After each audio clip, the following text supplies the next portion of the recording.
Why do the people who bend over backward to please everyone often end up with nothing but empty hands and bruised egos? You've seen it.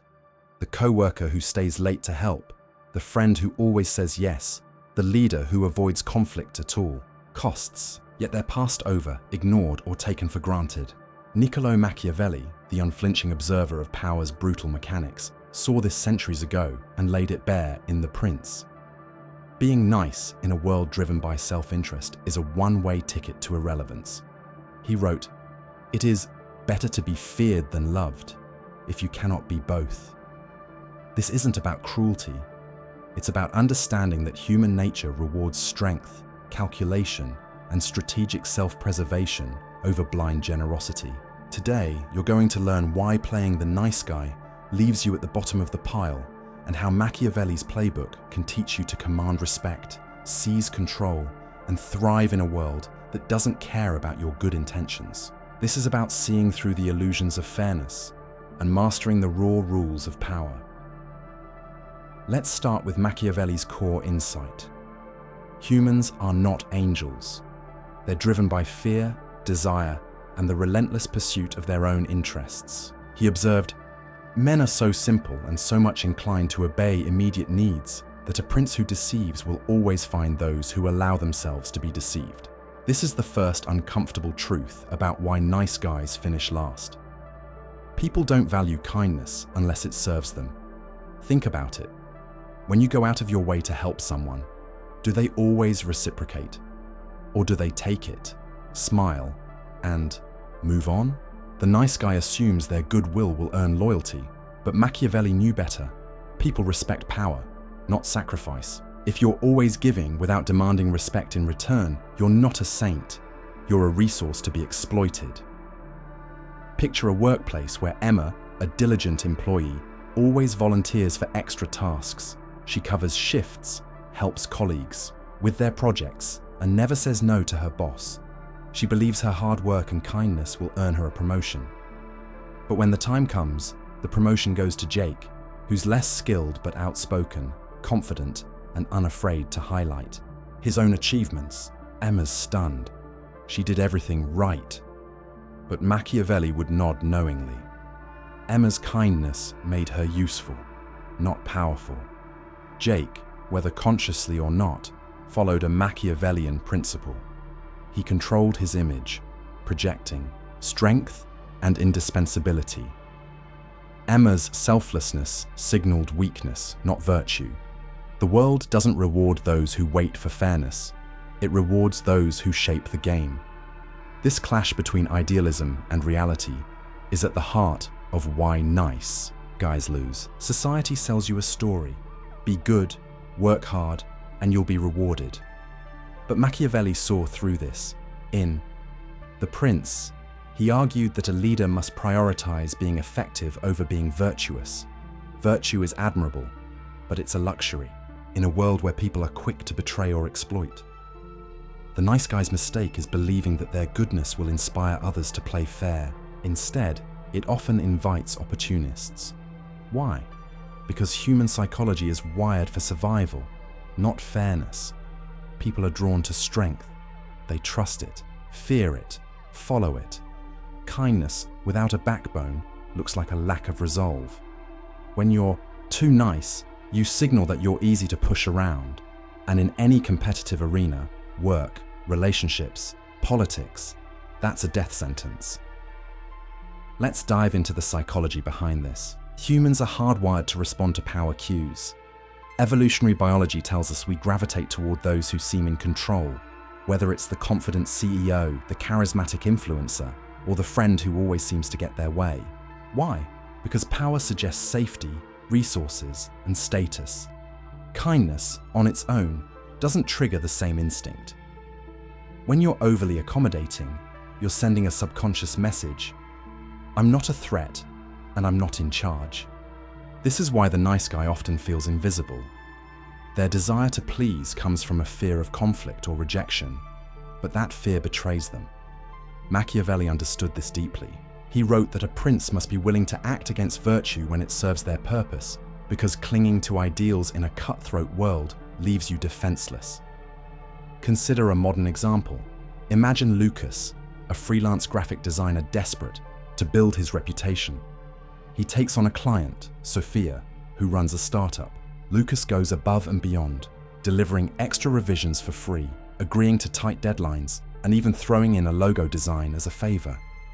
He thinks this will earn Sophia's loyalty and referrals. But Sophia starts expecting free work as the norm.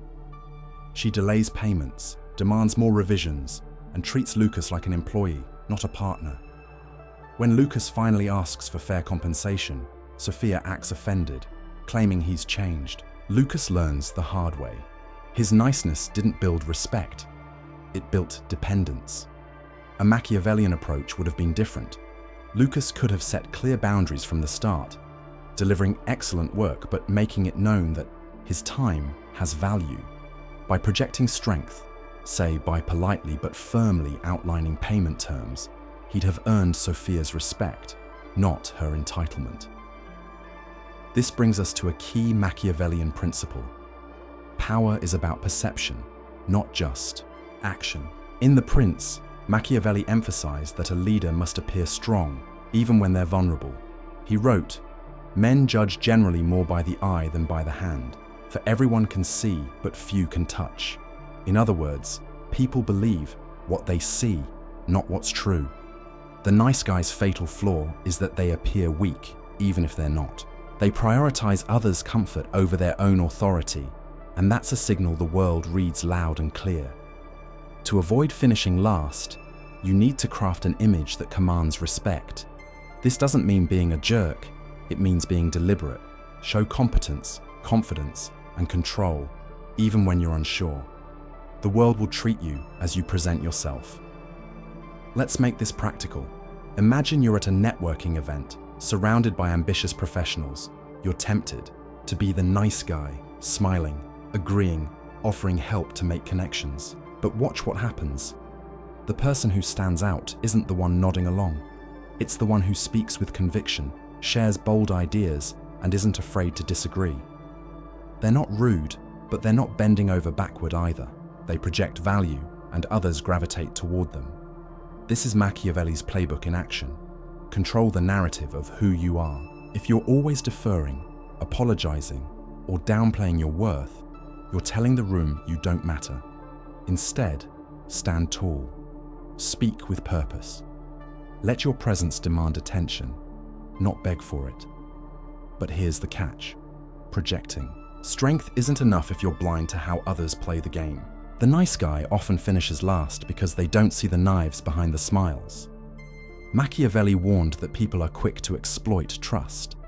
He wrote, "Men are so simple and yield so readily to the wants of the moment that he who will trick will always find another who will suffer to be tricked." This is why you need what I'll call the shadow lens, the ability to see the hidden motives in every interaction.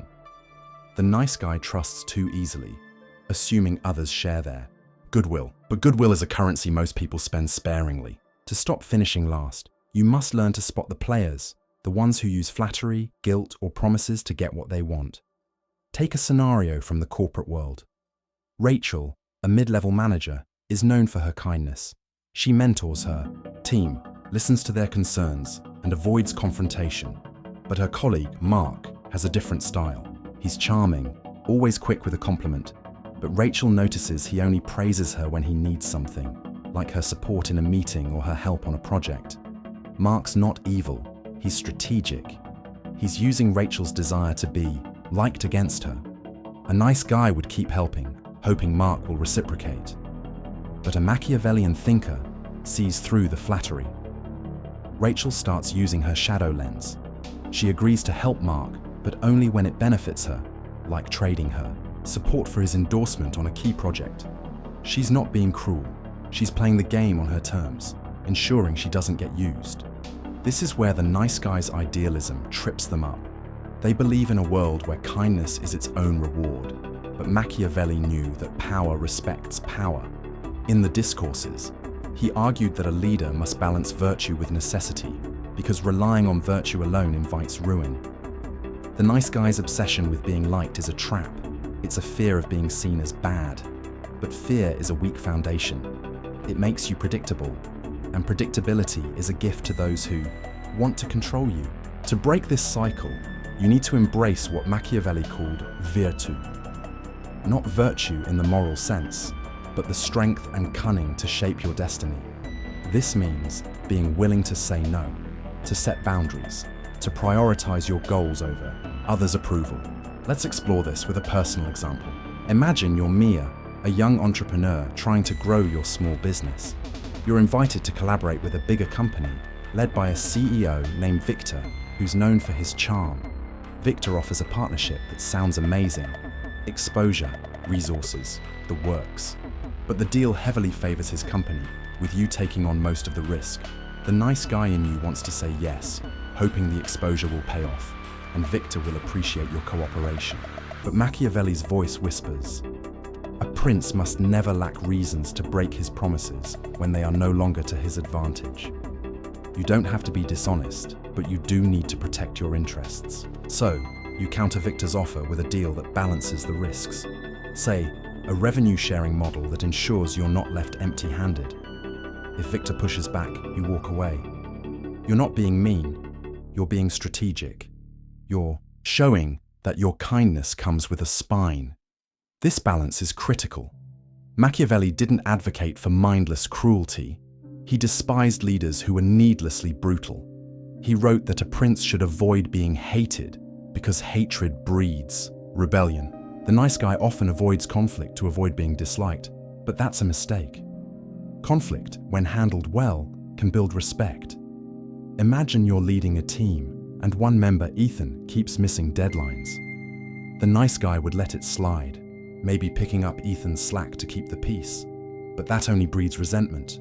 Your team sees you as weak, and Ethan keeps slacking. A Machiavellian leader addresses it directly. Ethan, your delays are holding us back. I need you to step up, or we'll need to discuss your role. It's firm, not cruel. You're setting a standard, showing the team you value results over popularity. Ethan either improves or faces consequences, and your authority grows. Let's talk about why this feels so hard. The nice guy's mindset is rooted in a deep fear, the fear of rejection. You want to be liked because it feels safe. But Machiavelli saw that safety is an illusion. In any competitive environment, someone will always be willing to step over you to get ahead. Your kindness doesn't protect you, it exposes you. The psychological root here is what psychologists call the reciprocity bias. You give, expecting others to give back. But most people don't operate that way.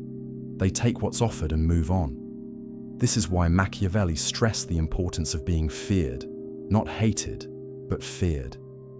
Fear, in this sense, isn't about intimidation. It's about respect. When people know you have boundaries, they think twice before crossing you. Let's bring this to a social setting. Imagine you're at a friend's wedding and a mutual acquaintance, Clara, asks you to organize a last-minute group gift. You're busy, but the nice guy in you feels obligated. After all, you don't want to seem selfish. But Clara has a history of dumping tasks on others while taking credit. You pause and channel Machiavelli. Instead of saying yes, you respond, I'd love to help, but I'm swamped. Why don't you lead this, and I'll chip in with ideas? You've deflected the burden without burning the bridge. Clara might push, but you hold firm, politely redirecting her. You're not being unkind. You're refusing to be her doormat. This small act shifts the dynamic. Clara knows you're not an easy mark, and you've preserved your time and energy. This leads to another Machiavellian truth. Power is about leverage, not effort. The nice guy works harder, thinking it proves their worth. But Machiavelli knew that leverage, control over outcomes, matters more. In The Prince, he advised rulers to secure loyalty by making others dependent on them. You can apply this without being manipulative. For example, if you're a consultant, don't just deliver work. Become the person your client relies on for insights they can't get elsewhere. Share just enough expertise to show your value, but hold back enough to keep them needing you. This isn't about withholding help. It's about ensuring your contributions are indispensable. The nice guy gives everything up front, leaving no leverage. The Machiavellian thinker gives strategically, building power over time. Let's see this in action. Imagine you're a software developer, Noah, working for a tech startup. Your boss, Lena, is under pressure to deliver a new app feature. You're tempted to be the nice guy, working overtime to fix bugs and make Lena look good. But you've seen what happens. Lena takes the credit, and you're still just a coder. Instead, you take a Machiavellian approach. You fix the bugs, but you also document your process and share a concise report with Lena and her boss, framing it as a team win while subtly highlighting your role. You suggest a follow-up feature that only you can execute, positioning yourself as critical to the next phase. Lena gets her win, but you've built leverage. Her boss now sees you as a key player. You're not finishing last because you've made yourself too valuable to ignore. This raises a question. Does being Machiavellian mean abandoning kindness altogether? Not at all. Machiavelli wasn't anti-kindness, he was anti-naivety. He believed a leader should use kindness strategically, not reflexively. In The Prince, he noted that a ruler who is too merciful risks losing control, but one who is too harsh risks rebellion. The key is balance. You can be kind, but it must serve a purpose. If you're mentoring someone, don't just give advice. Tie it to your own goals, like building a loyal ally. If you're helping a colleague, make sure it's reciprocal, even if it's just their respect. Kindness without strategy is like scattering seeds on concrete. It might feel good, but it yields nothing. Let's explore another scenario. Imagine you're a teacher, Aisha, dealing with a disruptive student, Leo. The nice guy approach would be to keep giving Leo chances, hoping he'll change.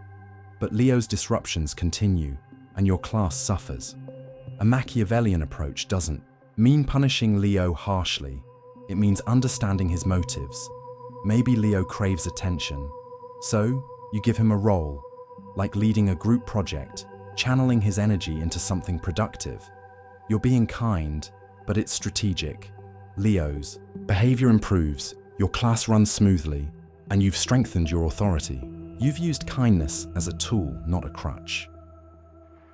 This strategic mindset is what separates those who thrive from those who finish last. The nice guy operates on hope. The Machiavellian operates on reality. In today's world, this is more relevant than ever. Social media, corporate ladders, even personal relationships, they're all arenas where power dynamics play out. The influencer who seems nice online is often calculating their brand's growth. The co-worker who shares credit might be positioning themselves for a raise. The friend who always needs your help might be leaning on your goodwill to avoid their own responsibilities. If you don't see these dynamics, you're playing a game with rules you don't understand. Let's address a common misconception. Machiavelli isn't about being evil. Too many people read The Prince and think it's a manual for sociopaths. That's lazy thinking. Machiavelli was a pragmatist, not a monster. He wrote for a world where power was fragile and survival demanded cunning. He didn't say kindness was useless. He said it was insufficient. A leader who relies only on kindness is like a castle without walls. Admirable, but defenseless. The nice guy's downfall isn't their heart. It's their refusal to see the world's sharp edges. By embracing Machiavelli's realism, you don't lose your values. You protect them. You learn to navigate a world that doesn't run on good intentions. Let's make this actionable. If you're tired of finishing last, start with small changes. First, stop saying yes reflexively. When someone asks for a favor, pause and ask, "What's in it for me?" Not in a selfish way, but in a strategic one. Maybe it's a chance to build an alliance, or maybe it's a trap to exploit your time. Second, project strength. This doesn't mean being loud or aggressive. It means being clear about your value. In meetings, don't just agree. Offer ideas that show your insight. In conversations, don't apologize unless you've actually done something wrong. Third, use your shadow lens. When someone's overly charming or pushy, look for their angle. Are they stroking your ego to get something? Are they using guilt to control you? Finally, be kind, but make it count. Help others when it aligns with your goals, not just because it feels good. Let's tie this to a final example. Imagine you're a project manager, Sam, working on a high-stakes client pitch. Your teammate, Olivia, is talented but loves the spotlight. She's always quick to present ideas as her own, even when they're yours. The nice guy in you might let it slide, hoping the team's success will reflect on you. But Machiavelli would shake his head. Instead, you take control. Before the pitch, you share a detailed memo with the client and your boss, outlining the team's contributions and subtly emphasizing your role. During the pitch, you let Olivia shine, but ensure you're the one answering key questions, showing your expertise. When the client praises the team, you graciously accept, but make sure your boss knows who drove the strategy. You're not stealing credit. You're ensuring you're not erased. The pitch succeeds, and you're seen as a leader, not a doormat. This is the heart of Machiavelli's playbook. Power isn't about being the loudest or the meanest. It's about being the smartest. The nice guy finishes last because they play by rules that don't exist. They trust in fairness, but the world rewards those who understand its currents. Machiavelli's wisdom isn't about abandoning kindness. It's about wielding it with purpose. It's about seeing that every interaction is a negotiation, every relationship a balance of power. You don't have to become someone else. You just have to stop playing a losing game. So, here's the question you need to answer. Are you ready to let go of the illusion that being nice will save you? The world doesn't owe you anything for your good intentions. It respects those who command it. Machiavelli's truth is harsh but liberating. You can be kind, but you must be strong. You can be generous, but you must be strategic. You can be loved, but you must be feared. Stop waiting for the world to see your worth. Make it impossible to ignore. The choice is yours. Stay the nice guy and finish last, or embrace the playbook and write your own ending.